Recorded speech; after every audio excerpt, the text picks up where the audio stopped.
Abraham was like 100 years old, and he still hadn't had a son through Sarah. Sarah was like 90 years old. So God came and visited. We'll talk about that next week. God came and visited and said, this time next year you're going to have a son. Abraham fell on his face and started laughing. I'm 100 years old, I'm going to have a son? That's a good one, God.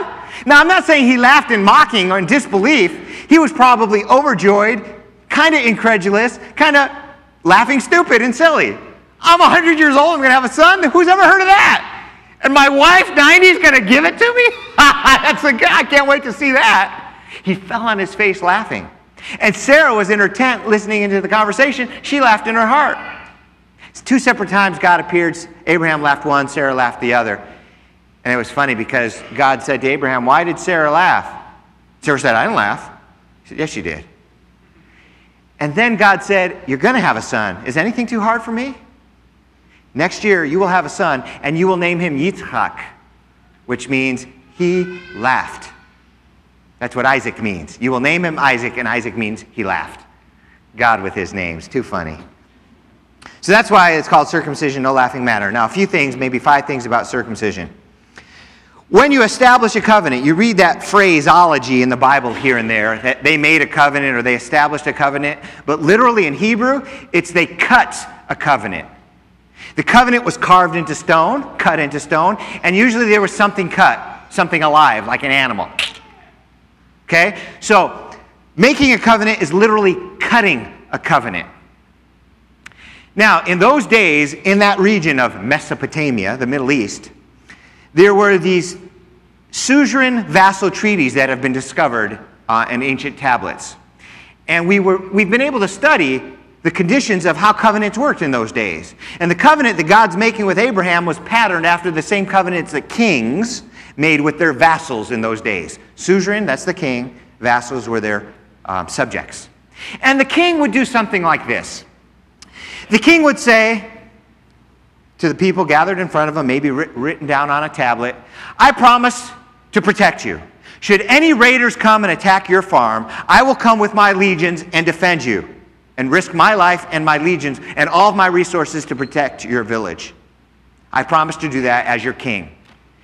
I require of you 10% tax at every harvest and 10% at every lambing. And when I call for soldiers, you will send every male capable of carrying a spear or a sword. This is required. And if you don't, I will come back after war and kill every male in your household.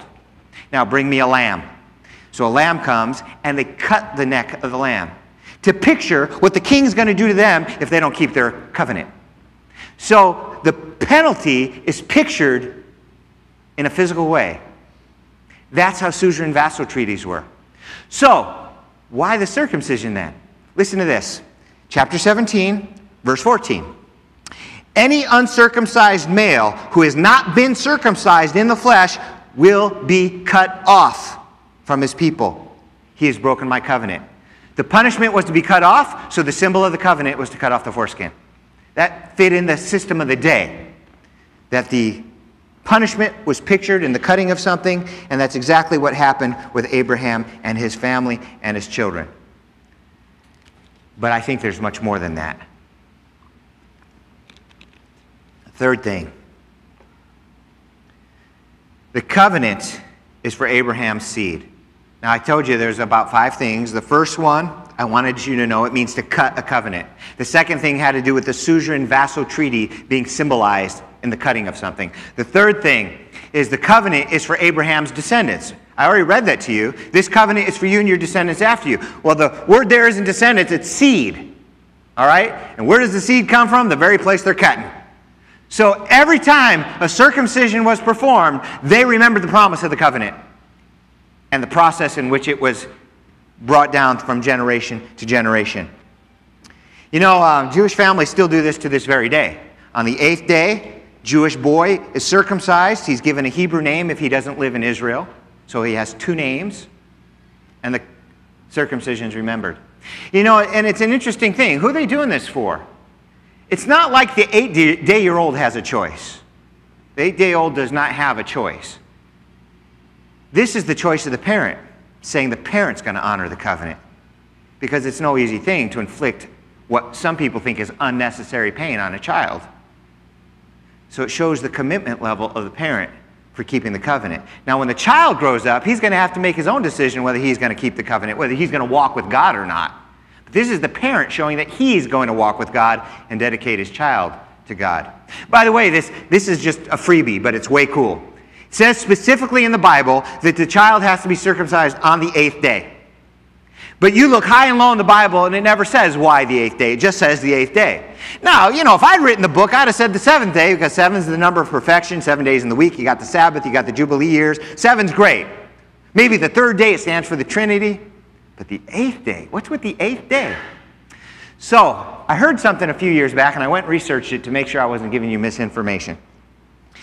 And they had this huge article, medically written by a doctor or something, about vitamin K and other blood clotting things that happen in the human body.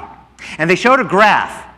And when the baby's born, they're at the bottom of the graph. The vitamin K and the blood clotting is very weak, not very good at all. And then it shoots up to its highest in its life, then drops down and then levels off. What time in his life do you think it's at the very peak? Any guesses? Day 8. Isn't that a crazy thing? Nobody made this book up. Because nobody knew that 4,000 years ago when that was talked about. But God knew, because he created babies. He said, I want you to do it on this day, because this is the healthiest day for it to be done. Abraham just, 8th day. Cool thing. All right, so the covenant, number 3, is for Abraham's seed. Number 4, the seed of the woman. Do you remember we talked about that a few times? For those of you visiting, let me catch you up real quick. Right at the beginning of the Bible, in like the 3rd chapter, when sin comes in, God promises to send a deliverer to destroy the works of Satan. And he's called the seed of the woman. It's an allusion, a reference to the virgin birth and the coming of the Messiah. And so we've been tracking that verbiage, seed of the woman, throughout the Bible. Well, if this seed of the woman's going to come someday, what family tree is she going to come through? And we learned a couple weeks ago through Abraham's. That's what it means to bless the world. So the same verbiage is used here. If the seed of the woman is coming through Abraham's descendants, it makes sense, again with the circumcision, to follow not only the Abrahamic covenant, but the seed of the woman who will be coming through Abraham's family tree. And then the 5th and final point, circumcision is a powerful symbol in yet another way. It's a type. And if you're taking notes, you'll put symbol or type in your notes for number 5. Listen to this, Ezekiel 44. Verse 7. In addition to all your other detestable practices, God was really mad at them. This is right before he destroyed them.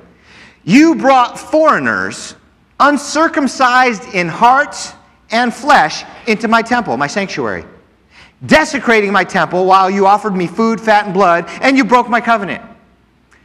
God says, I'm kicking you out of this land for many horrible things you've done. But you even had the nerve to bring pagans who are uncircumcised of heart and flesh. Now that's interesting. Uncircumcised of flesh we all get. They're not Jews. Uncircumcised of heart. That complaint of God's, that charge against the children of Israel, harkens all the way back to the beginning of the Mosaic covenant. You remember I told you, living in the land was conditional on following the book, following God, obeying the covenant. That's the Mosaic covenant. And Moses is the one who said, if you don't, I'm kicking you out. So right here is when they're getting kicked out. And they're getting kicked out because people of uncircumcised heart were in the sanctuary. Now listen to what Moses said about uncircumcised heart all those years before.